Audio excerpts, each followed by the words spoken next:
Hello, I am Lola Arghiliou, a Greek painter and actress.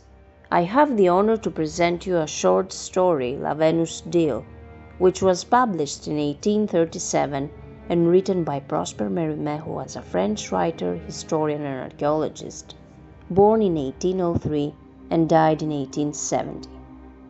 Here is a summary of the story. The narrator, a Parisian archaeologist, arrives at Île-sur-Tête, Pyrénées-Orientales, at the home of Monsieur de Peyrehorande. Monsieur Alphonse, the son of the host, is getting married. A very beautiful copper statue of Venus was unearthed in the garden. Peyrehorande, passionate about antiques, keeps it with pride, although people are afraid of it, considering it an evil idol, because the statue fell on the worker who discovered her, breaking his leg, and another man who threw a stone to her was injured by the stone rebounding and striking him. The narrator is disturbed by the wicked expression of the bronze face, especially since on the stele there is an inscription, Cave Amantem, perhaps inviting to beware of his love. Friday, Venus Day, chosen for the wedding, Alphonse launches into a game of tennis against an Aragonese volunteer, and to play at his ease puts his diamond ring on the finger of the statue. The Aragonese is beaten and promises revenge. At the time of taking back his ring, Alphonse cannot remove it because the statue retains it in her folded finger. After a drunken wedding feast and a restless night, the house wakes up to cries. A crime has been committed. I invite you to discover or rediscover this short story of Prosper Mérimée, La Venus d'Ille.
Je descendais le dernier coteau du Canigou et, bien que le soleil fût déjà couché, je distinguais dans la plaine les maisons de la petite ville d'Ille vers laquelle je me dirigeais.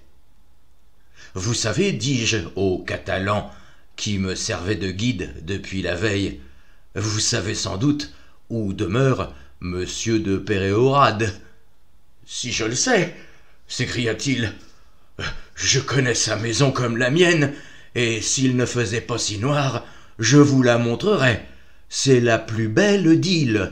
Il a de l'argent, oui, Monsieur de Peyrehorade, et il marie son fils à plus riche que lui encore. Et ce mariage se fera-t-il bientôt? Lui demandai-je. Bientôt? Il se peut que déjà les violons soient commandés par la noce.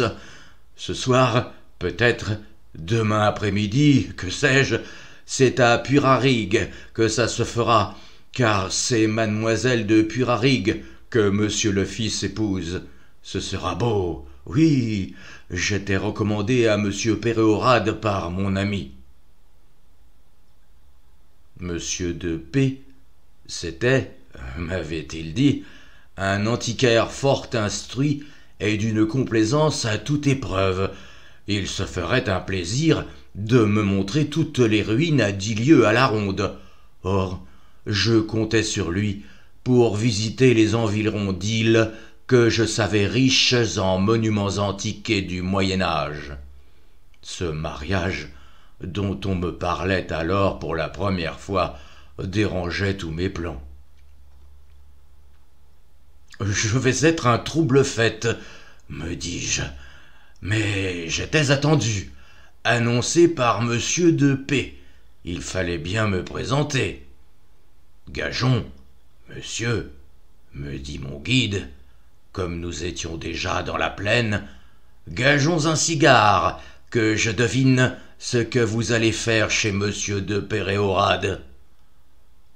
Mais, répondis-je, en lui tendant un cigare, cela n'est pas bien difficile à deviner. À l'heure qu'il est, quand on a fait 6 lieues dans le Canigou, la grande affaire, c'est de souper. Oui, mais demain, tenez, je parierais que vous venez à Île pour voir l'idole. J'ai deviné cela à vous voir tirer en portrait les seins de Serabona. L'idole? Quelle idole? Ce mot avait excité ma curiosité. Comment? On ne vous a pas conté à Perpignan comment monsieur de Péréorade avait trouvé une idole en terre?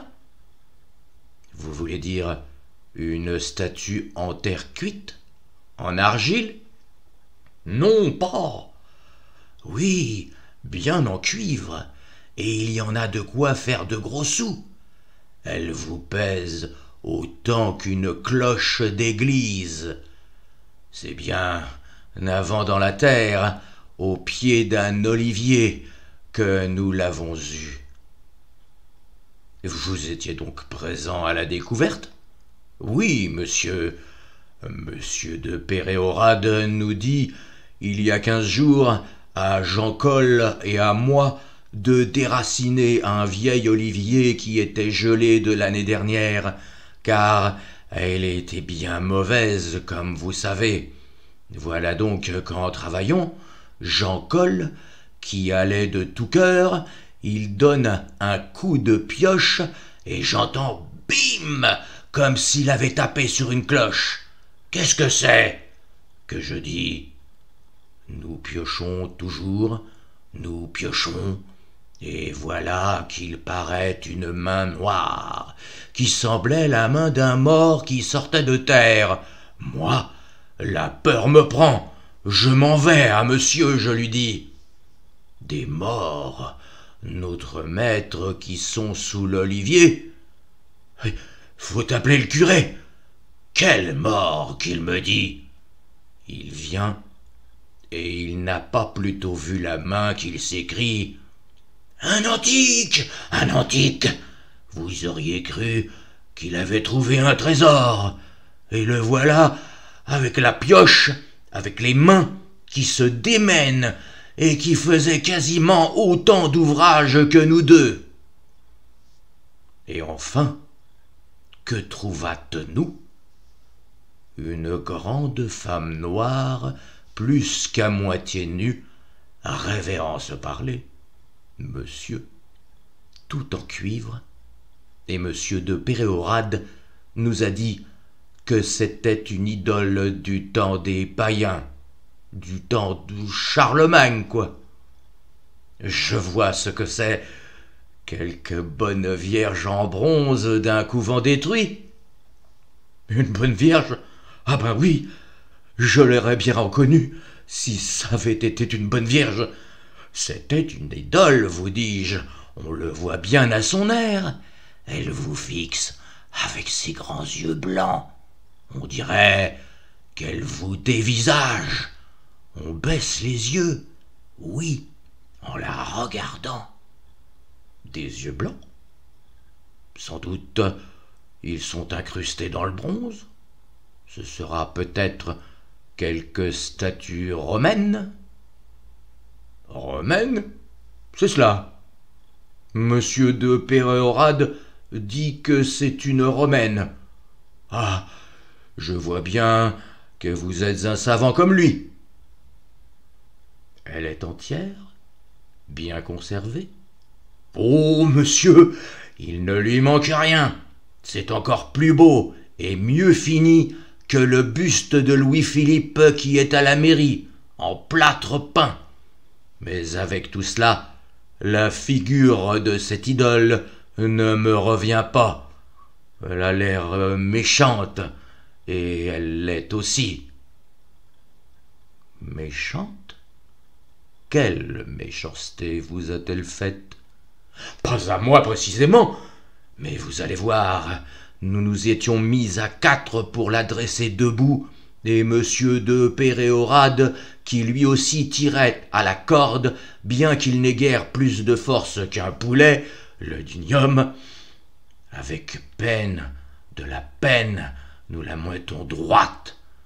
J'amassais un tuileau pour la caler, quand patatras, la voilà qui tombe à la renverse tout d'une masse. Je dis « Garde-sous !» Pas assez vite pourtant, car Jean-Col n'a pas eu le temps de tirer sa jambe. Et il a été blessé? Cassé net, comme un échalasse, sa pauvre jambe. Pécaire! Quand j'ai vu cela, moi, j'étais furieux. Je voulais défoncer l'idole à coups de pioche, mais monsieur de Péréorade m'a retenu. Il a donné de l'argent à Jean-Col, qui tout de même est encore au lit depuis 15 jours que cela lui est arrivé, et le médecin dit qu'il ne marchera jamais de cette jambe-là comme de l'autre. C'est dommage. Lui, qui était notre meilleur coureur, et auprès, monsieur le fils, le plus malin joueur de paume. C'est que monsieur Alphonse de Péréorade en a été triste, car c'est Cole qui faisait sa partie. Voilà qui était beau à savoir comme il se renvoyait les balles. Paf, paf, paf. Jamais elle ne touchait terre. Devisant de la sorte, nous entrâmes à Île, et je me trouvai bientôt en présence de monsieur de Péréorade.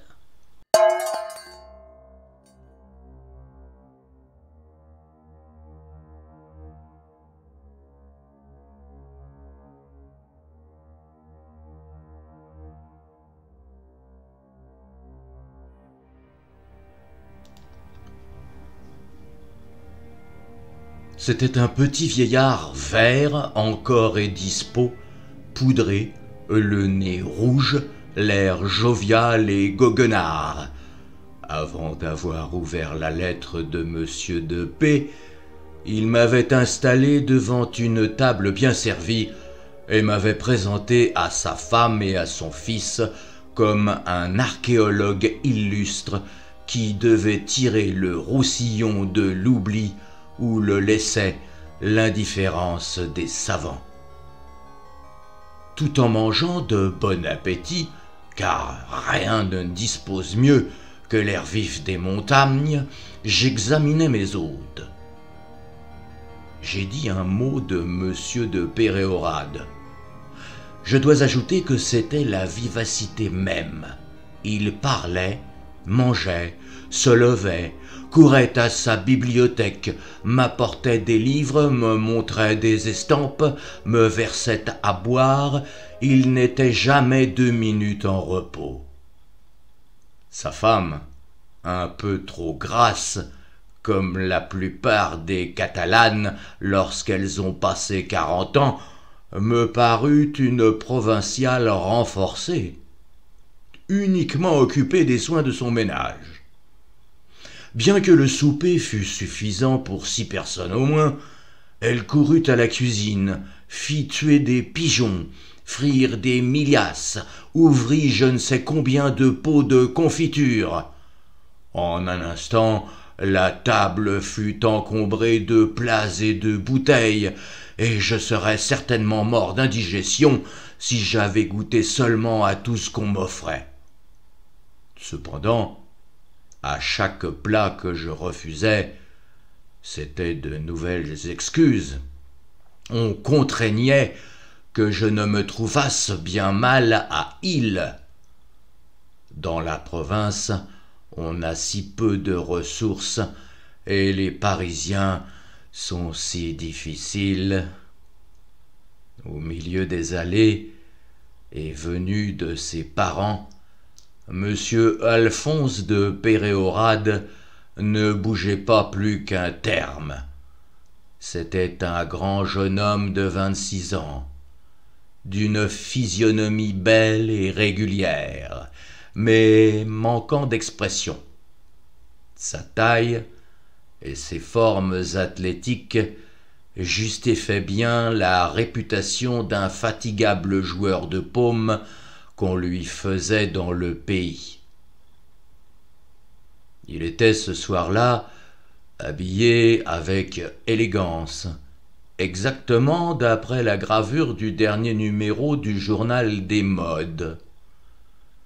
Mais il me semblait gêné dans ses vêtements. Il était roide, comme un piquet dans son col de velours, et ne se tournait que tout d'une pièce.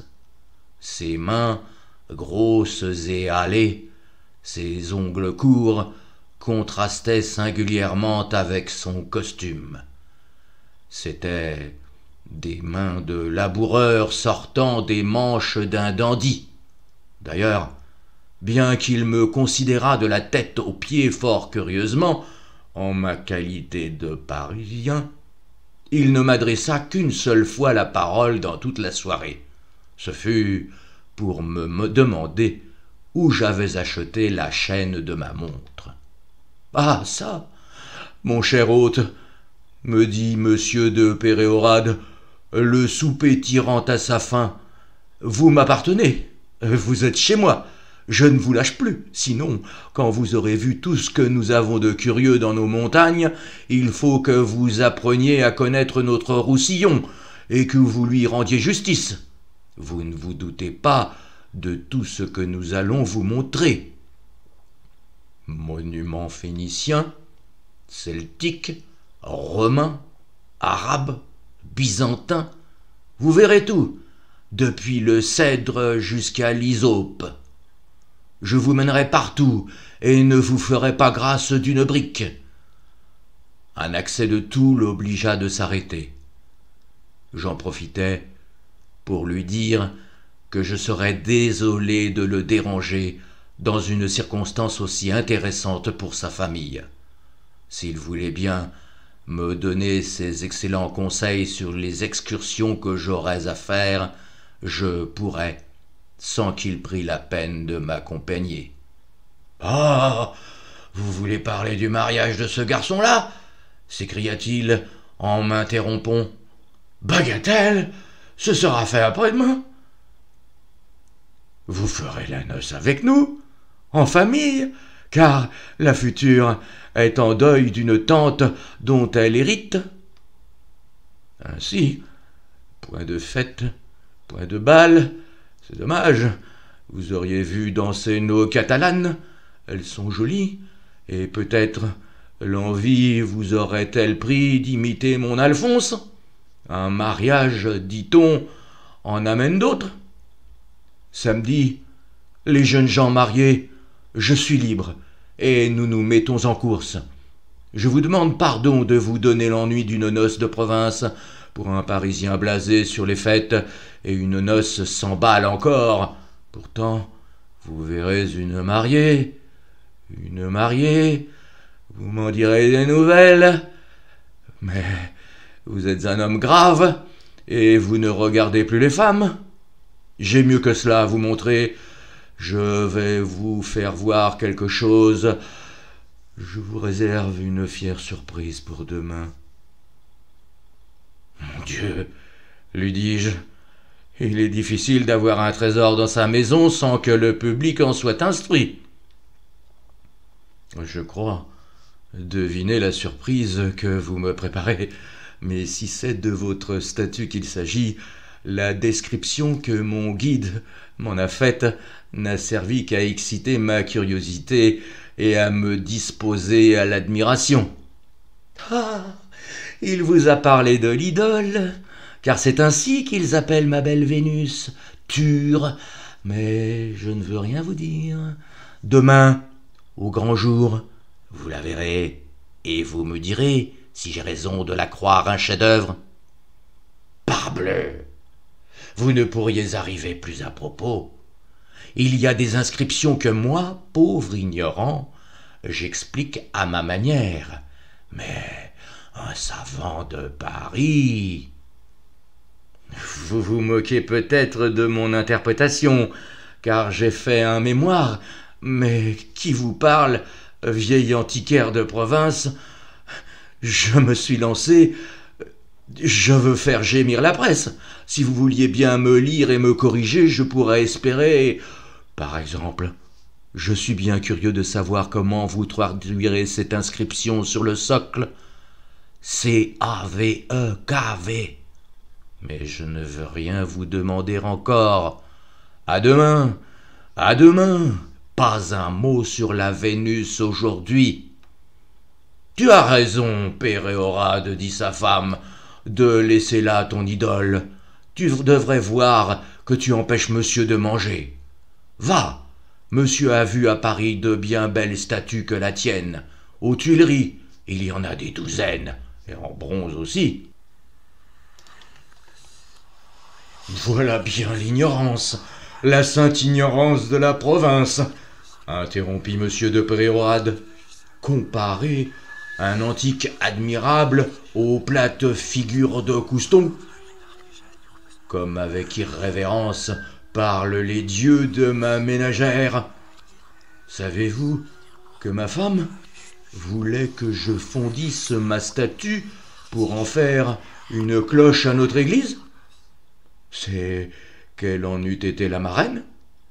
Un chef-d'œuvre de Miron, monsieur.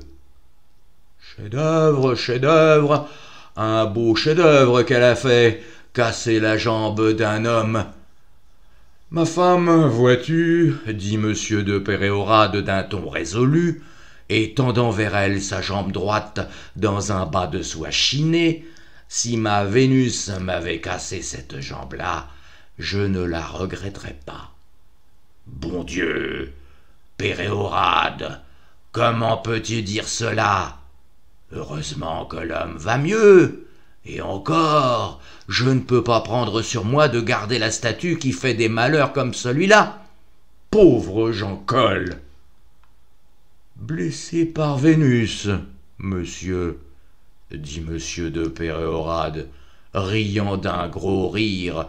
Blessé par Vénus, le maraud se plaint. Les attraits de Vénus, tu ne les connaîtras pas. Qui n'a été blessé par Vénus? Monsieur Alphonse, qui comprenait le français mieux que le latin, cligna de l'œil d'un air d'intelligence et me regarda comme pour me demander « Et vous, Parisien, comprenez-vous » Le souper fini, il y avait 1 heure que je ne mangeais plus. J'étais fatigué et je ne pouvais parvenir à cacher les fréquents bâillements qui m'échappaient. Madame de Péréorade s'en aperçut la première et remarqua qu'il était temps d'aller dormir. Alors commencèrent de nouvelles excuses sur le mauvais gîte que j'allais avoir. Je ne serais pas comme à Paris. En province, on est si mal. Il fallait de l'indulgence pour les Roussillonnais. J'avais beau protester qu'après une course dans les montagnes, une botte de paille me serait un coucher délicieux. On me priait toujours de pardonner à 2 pauvres campagnards s'ils ne me traitaient pas aussi bien qu'ils l'eussent désiré.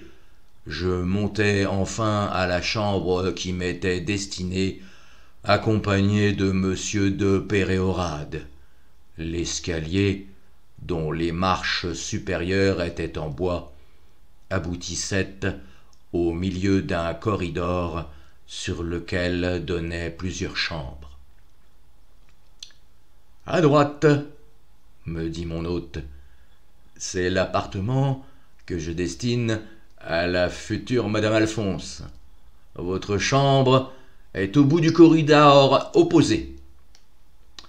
Vous sentez bien, ajouta-t-il d'un air qui voulait rendre fin, vous sentez bien qu'il faut isoler de nouveaux mariés. Vous êtes à un bout de la maison, eux à l'autre. Nous entrâmes dans une chambre bien meublée, où le premier objet sur lequel je sortais la vue fut un lit long de 7 pieds, large de 6, et si haut qu'il fallait un escabeau pour s'y guinder, mon hôte m'ayant indiqué la position de la sonnette et s'étant assuré par lui-même que le sucrier était plein, les flacons d'eau de Cologne dûment placés sur la toilette, après m'avoir demandé plusieurs fois si rien ne manquait, me souhaita une bonne nuit et me laissa seul. Les fenêtres étaient fermées. Avant de me déshabiller, j'en ouvris une pour respirer l'air frais de la nuit, délicieux après un long souper. En face était le Canigou, d'un aspect admirable en tout temps. Il me parut ce soir-là la plus belle montagne du monde, éclairé qu'il était par une lune resplendissante. Je demeurai quelques minutes à contempler sa silhouette merveilleuse, et j'allais fermer ma fenêtre lorsque, baissant les yeux, j'aperçus la statue sur un piédestal à une vingtaine de toises de la maison. Elle était placée à l'angle d'une haie vive qui séparait un petit jardin d'un vaste carré parfaitement uni qui, je l'appris plus tard, était le jeu de paume de la ville. Ce terrain, propriété de M. de Péréorade, avait été cédé par lui à la commune sur les pressantes sollicitations de son fils. À la distance où j'étais, il m'était difficile de distinguer l'attitude de la statue. Je ne pouvais juger que de sa hauteur, qui me parut de 6 pieds environ. En ce moment, 2 polissons de la ville passaient sur le jeu de paume, assez près de la haie, sifflant de jolis airs du Rossillon, montagne régalade. Ils s'arrêtèrent pour regarder la statue. Un d'eux l'apostropha même à haute voix. Il parlait catalan, mais j'étais dans le Roussillon depuis assez longtemps pour pouvoir comprendre à peu près ce qu'il disait. « Te voilà donc, coquine !» Le terme catalan était plus énergique. « Te voilà !» disait-il. « C'est donc toi qui as cassé la jambe à Jean-Col. Si tu étais à moi, je te casserais le cou. »« Bah, avec quoi ?» dit l'autre. « Elle est de cuivre, et si dure qu'Étienne a cassé sa lime dessus, essayant de l'entamer. C'est du cuivre du temps des païens. C'est plus dur que je ne sais quoi. Si j'avais mon ciseau à froid, il paraît que c'était un apprenti serrurier. Je lui ferais bientôt sauter ses grands yeux blancs, comme je tirerais une amande de sa coquille. Il y a pour plus de 100 sous d'argent. » Ils firent quelques pas en s'éloignant. « Il faut que je souhaite le bonsoir à l'idole, » dit le plus grand des apprentis, s'arrêtant tout à coup. Il se baissa et probablement ramassa une pierre. Je le vis déployer le bras, lancer quelque chose, et aussitôt un coup sonore retentit sur le bronze. Au même instant, l'apprenti porta la main à sa tête en poussant un cri de douleur. « Elle me l'a rejeté !» s'écria-t-il. Et mes 2 polissons prirent la fuite à toutes jambes. Il était évident que la pierre avait rebondi sur le métal et avait puni ce drôle de l'outrage qu'il faisait à la déesse. Je fermai la fenêtre en riant de bon cœur. Encore un vandale puni par Vénus. Puissent tous les destructeurs de nos vieux monuments avoir ainsi la tête cassée. Sur ce souhait charitable, je m'endormis.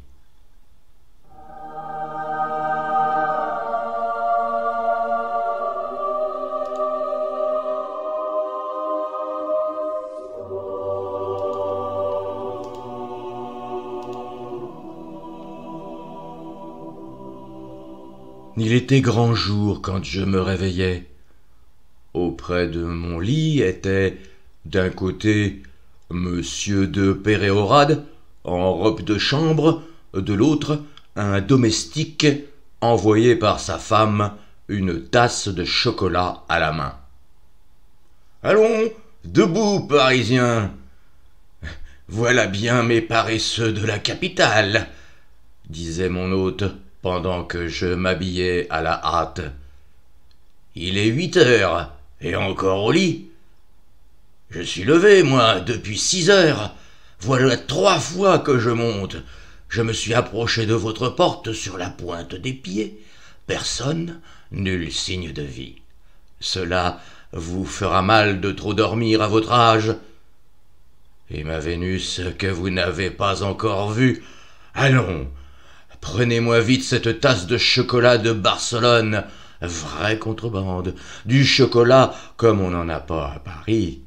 Prenez des forces, car lorsque vous serez devant ma Vénus, on ne pourra plus vous en arracher. » En 5 minutes, je fus prêt, c'est-à-dire à moitié rasé, mal boutonné et brûlé par le chocolat que j'avalais bouillant. Je descendis dans le jardin et me trouvai devant une admirable statue. C'était bien une Vénus, et d'une merveilleuse beauté. Elle avait le haut du corps nu, comme les anciens représentaient d'ordinaire les grandes divinités. La main droite levée, à la hauteur du sein, était tournée, la paume en dedans, le pouce et les 2 premiers doigts étendus, les 2 autres légèrement ployés. L'autre main, rapprochée de la hanche, soutenait la draperie qui couvrait la partie inférieure du corps. L'attitude de cette statue rappelait celle du joueur de Moore qu'on désigne, je ne sais trop pourquoi, sous le nom de Germanicus. Peut-être avait-on voulu représenter la déesse jouant au jeu de Moore. Quoi qu'il en soit, il est impossible de voir quelque chose de plus parfait que le corps de cette Vénus, rien de plus suave, de plus voluptueux que ses contours, rien de plus élégant et de plus noble que sa draperie. Je m'attendais à quelque ouvrage du bas empire, je voyais un chef-d'œuvre du meilleur temps de la statuaire. Ce qui me frappait surtout, c'était l'exquise vérité des formes, en sorte qu'on aurait pu les croire moulées sur nature, si la nature produisait d'aussi parfaits modèles.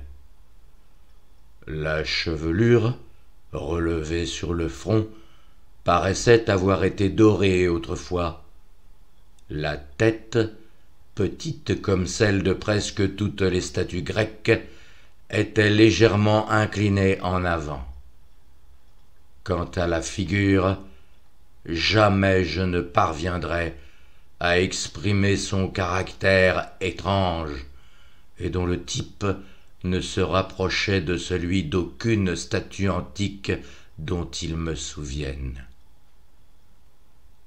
Ce n'était point cette beauté calme et sévère des sculptures grecques qui, par système, donnait à tous les traits une majestueuse immobilité.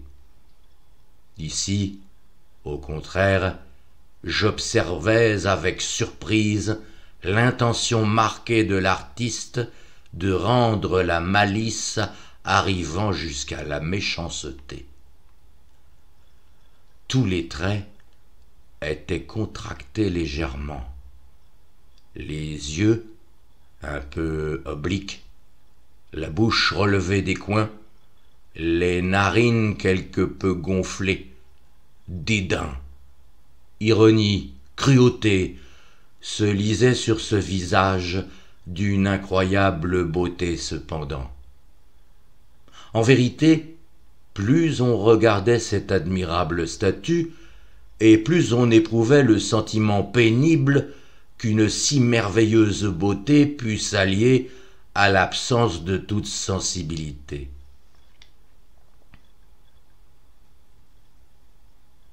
Si le modèle a jamais existé, dis-je à monsieur de Péréorade, et je doute que le ciel ait jamais produit une telle femme, que je plains ses amants, elle a dû se complaire à les faire mourir de désespoir. Il y a dans son expression quelque chose de féroce, et pourtant je n'ai jamais rien vu de si beau. C'est Vénus tout entière à sa proie attachée, s'écria monsieur de Péréorade, satisfait de mon enthousiasme. Cette expression d'ironie infernale était augmentée peut-être par le contraste de ses yeux incrustés d'argent et très brillants avec la patine d'un vert noirâtre que le temps avait donné à toute la statue. Ses yeux brillants produisaient une certaine illusion qui rappelait la réalité, la vie. Je me souvins de ce que m'avait dit mon guide, qu'elle faisait baisser les yeux à ceux qui la regardaient. Cela était presque vrai, et je ne pus me défendre d'un mouvement de colère contre moi-même en me sentant un peu mal à mon aise devant cette figure de bronze. « Maintenant que vous avez tout admiré en détail, mon cher collègue en antiquaillerie, dit mon hôte, ouvrons, s'il vous plaît, une conférence scientifique. Que dites-vous de cette inscription à laquelle vous n'avez point pris garde encore ?» Il me montrait le socle de la statue, et j'y lus ces mots. Cave amantem. « Qu'en dis-tu, très docte collègue ?» me demanda-t-il en se frottant les mains. « Voyons si nous nous rencontrons sur le sens de ce cave amantem. » « répondis-je, il y a deux sens. On peut traduire « prends garde à celui qui t'aime »,« défie-toi des amants », mais dans ce sens, je ne sais si cave amantem serait d'une bonne latinité. En voyant l'expression diabolique de la dame, je croirais plutôt que l'artiste a voulu mettre en garde le spectateur contre cette terrible beauté. Je traduirais donc « prends garde à toi si elle t'aime ». Dit monsieur Péréorade. Oui, c'est un sens admirable, mais ne vous en déplaise, je préfère la première traduction, que je développerai pourtant. Vous connaissez l'amant de Vénus ? Il y en a plusieurs. Oui, mais le premier, c'est Vulcain. N'a-t-on pas voulu dire, malgré toute la beauté, ton air dédaigneux, tu auras un forgeron, un vilain boiteux pour amant. Leçon profonde, monsieur, pour les coquettes. Je ne pus m'empêcher de sourire, tant l'explication me parut tirée par les cheveux. C'est une terrible langue que le latin, avec sa concision, observai-je pour éviter de contredire formellement mon antiquaire, et je reculai de quelques pas afin de mieux contempler la statue. « Un instant, collègue, dit monsieur de Péréorade, en m'arrêtant par le bras. « Vous n'avez pas tout vu. Il y a encore une autre inscription. Montez sur le socle et regardez au bras droit. » En parlant ainsi, il m'aidait à monter. Je m'accrochais, sans trop de façon, au cou de la Vénus avec laquelle je commençais à me familiariser. Je la regardais même un instant sous le nez et la trouvais de près encore plus méchante et encore plus belle. Puis je reconnus qu'il y avait, gravé sur le bras, quelques caractères d'écriture cursive antique, à ce qu'il me sembla. À grand renfort de bésicle, j'épelais ce qui suit, et cependant, Monsieur de Péréorade répétait chaque mot à mesure que je le prononçais, approuvant du geste et de la voix. Je lus donc « Vénérie Tourboule, Eutiches miro, imperio fecit. » Après ce mot, Tourboule, de la première ligne, il me sembla qu'il y avait quelques lettres effacées, mais Tourboule était parfaitement lisible. « Ce qui veut dire ?» me demanda mon hôte radieux et souriant avec malice, car il pensait bien que je ne me tirerais pas facilement de ce Tourboule. « Il y a un mot que je ne m'explique pas encore, lui dis-je. Tout le reste est facile. Eutiches Miron a fait cette offrande à Vénus par son ordre. »« À merveille. Mais, Tourboule, qu'en faites-vous ? Qu'est-ce que Tourboule ? » Tourboule m'embarrasse fort. Je cherche en vain quelque épithète comme de Vénus qui puisse m'aider. Voyons, que diriez-vous de Turbulenta ? Vénus qui trouble, qui agite. Vous vous apercevez que je suis toujours préoccupé de son impression méchante. Turbulenta, ce n'est point une trop mauvaise épithète pour Vénus, ajoutai-je d'un ton modeste, car je n'étais moi-même fort satisfait de mon explication. Vénus turbulente, Vénus la tapageuse.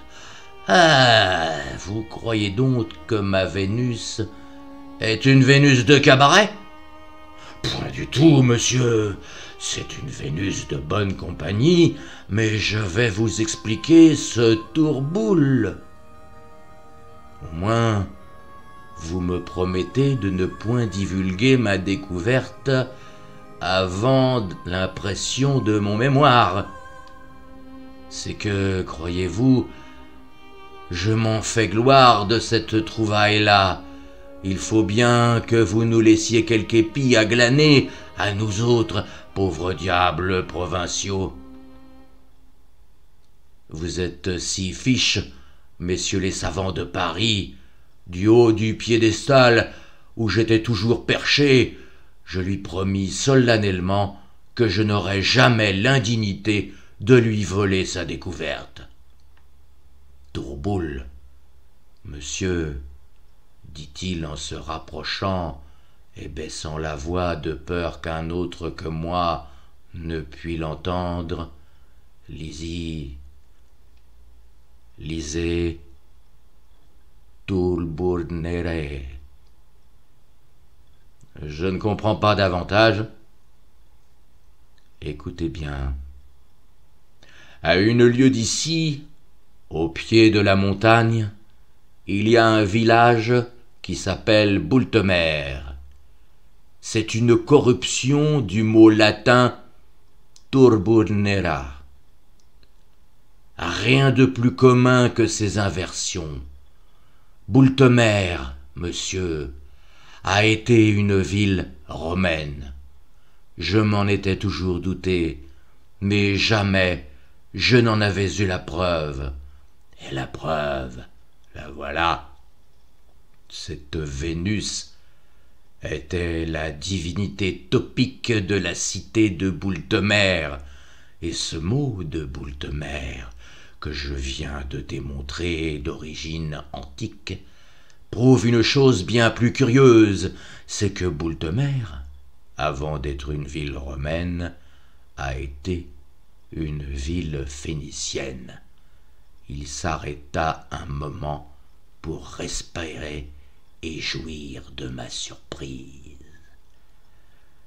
Je parvins à réprimer une forte envie de rire. En effet, poursuivit-il, Tourburnera est pur phénicien.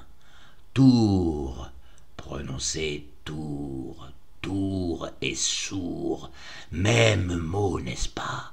Sourd est le nom phénicien de Tyr. Je n'ai pas besoin de vous en rappeler le sens. Boule, c'est Baal. Baal, belle, boule, légère différence de prononciation.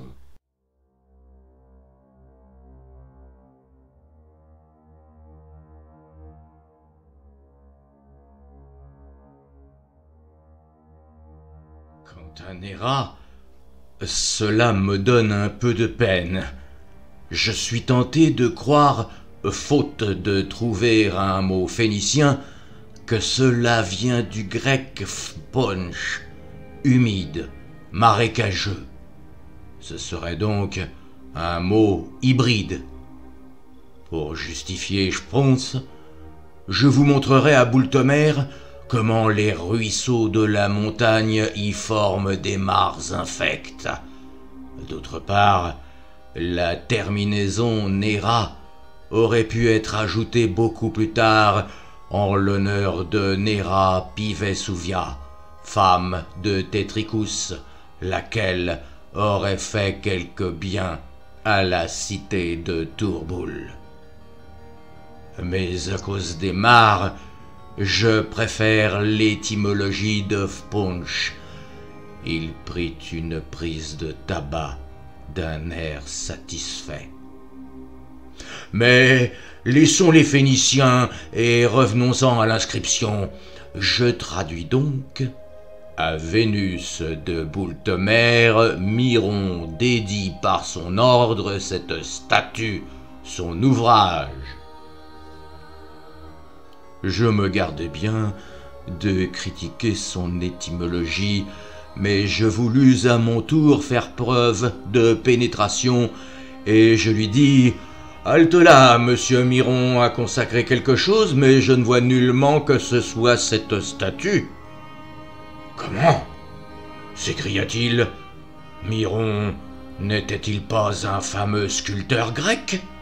Le talent se sera perpétué dans sa famille.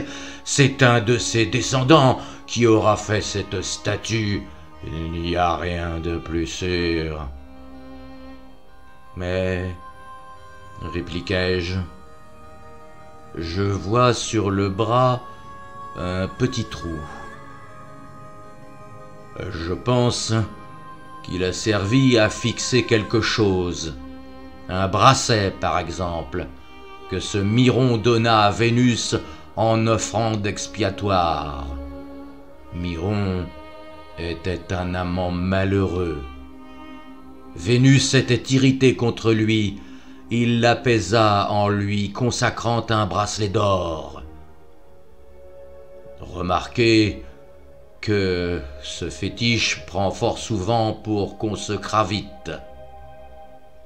Ce sont termes synonymes. Je vous en montrerai plus d'un exemple si j'avais sous la main Grouter ou bien Aurelius. Il est naturel qu'un amoureux voie Vénus en rêve, qu'il s'imagine qu'elle lui commande de donner un bracelet d'or à sa statue.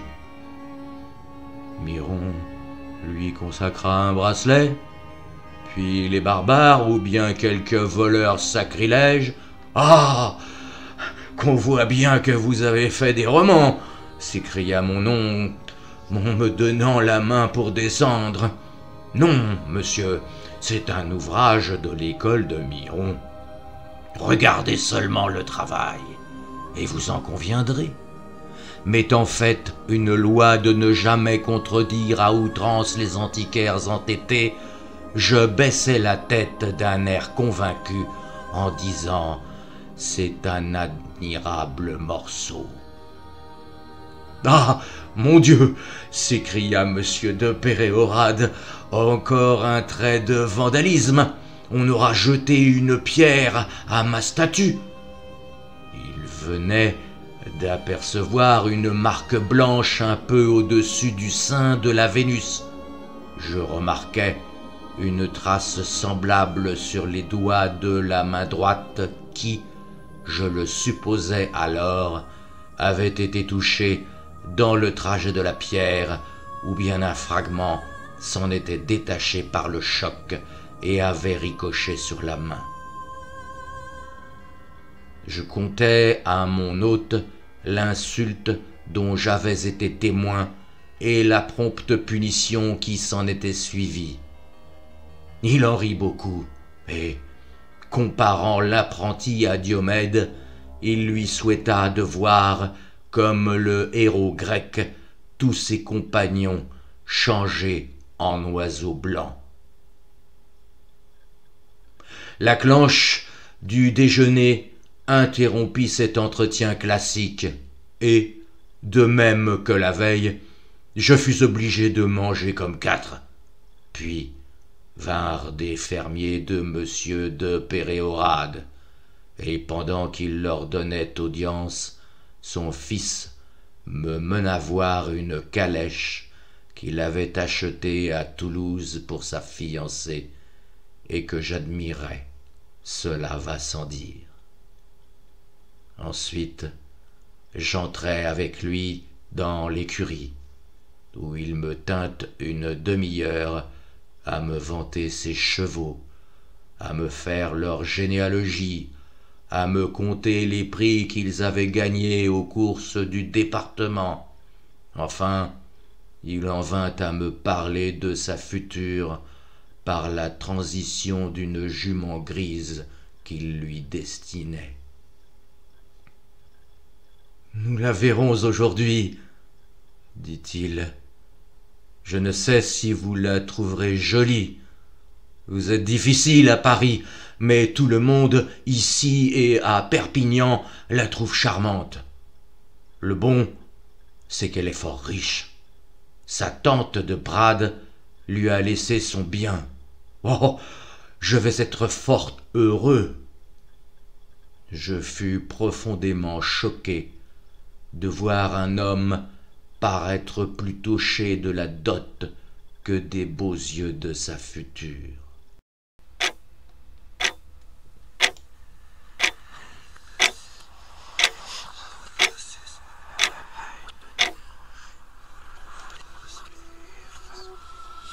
C'était la première partie de la nouvelle de Prosper Mérimée, La Vénus d'Ille, publiée en 1837, que vous a présenté en début de programme Lola Argiriou, actrice et peintre à Athènes, que je tiens à remercier tout particulièrement pour sa collaboration à la mise en onde de cette œuvre.